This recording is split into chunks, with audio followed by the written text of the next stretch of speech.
Okay, let's dive right into this explainer. Today, we're radically reframing one of the most universal and honestly painful human struggles out there: in law conflicts. If you've ever found yourself caught in the crossfire of family tension, or kind of wondered why a seemingly happy marriage suddenly feels like a literal battlefield, well, you're in exactly the right place. We're stripping away the usual cliches to look at the hidden mechanics of family dynamics. So here's our roadmap for today. We're going to cover the hidden tug of war, the spiral of conflict, the trap of blame, the three-year wisdom, and finally, the true meaning of love. All right, Section 1, the hidden tug of war, the reality the daughter-in-law faces. Let's look at the hidden energy dynamics that kick off the absolute second a bride enters a new family. Now, instead of just shrugging this off as some tired family cliche, we really have to ask ourselves, why does this specific pain happen in the first place? Why does a mother-in-law suddenly act out? And why does a daughter-in-law end up crying in the bathroom, feeling totally wronged?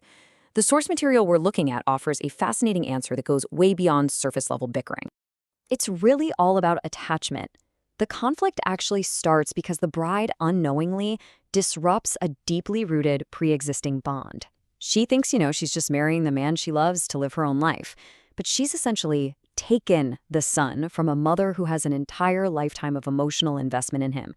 When the bride tries to pull the son completely into her own orbit without understanding that heavy history, friction is absolutely inevitable. Moving on to Section 2, the spiral of conflict, the 4 stages of emotion. Let's break down exactly how these initial misunderstandings blow up into full-blown family warfare. Because this chain reaction doesn't just happen overnight, right? It escalates in 4 distinct stages.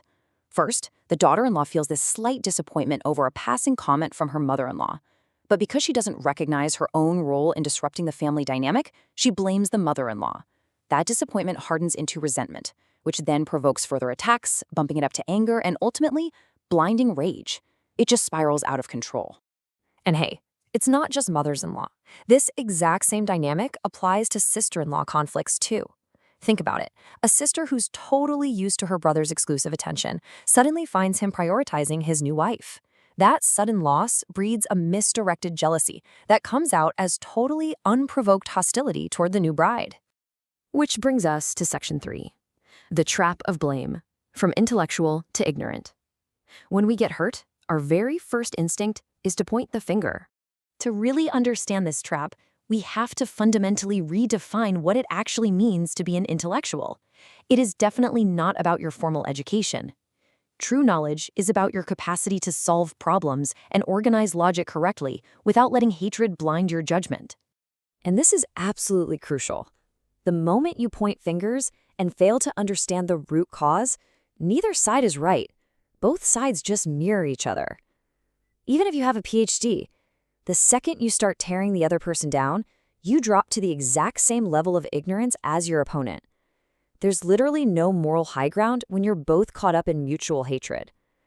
It all boils down to this really stark reality. Giving in to hatred instantly strips you of your wisdom. Humans are uniquely capable of reason, right? But hatred acts like a switch that just turns off our intellect. The moment you hate the other person, you become ignorant. When a daughter-in-law chooses to hate her new family instead of understanding them, she loses all her power to improve the situation. Okay, Section 4, the 3-year wisdom. Deaf 3 years, mute 3 years. This is where we shift gears from just identifying the problem to actively fixing it. Now, there's this old saying about acting deaf and mute for 3 years when joining a new family. And actually, scratch that. It's not about submissive suffering at all. It's highly strategic observation. Look at this timeline. At 100 days, things slightly improve. By 1 year, they're getting better, but it's at year 3 of silent observation that you really gain the wisdom to see the family's deep-rooted issues clearly. And by year 7, you hold the actual power to correctly resolve those generational flaws. This requires a massive shift in how we think about things. Entering a marriage isn't just about showing up and receiving easy affection. The true purpose is to elevate the family. It's about identifying their deep-rooted flaws and taking on the duty of correcting them with the wisdom you've so patiently gathered.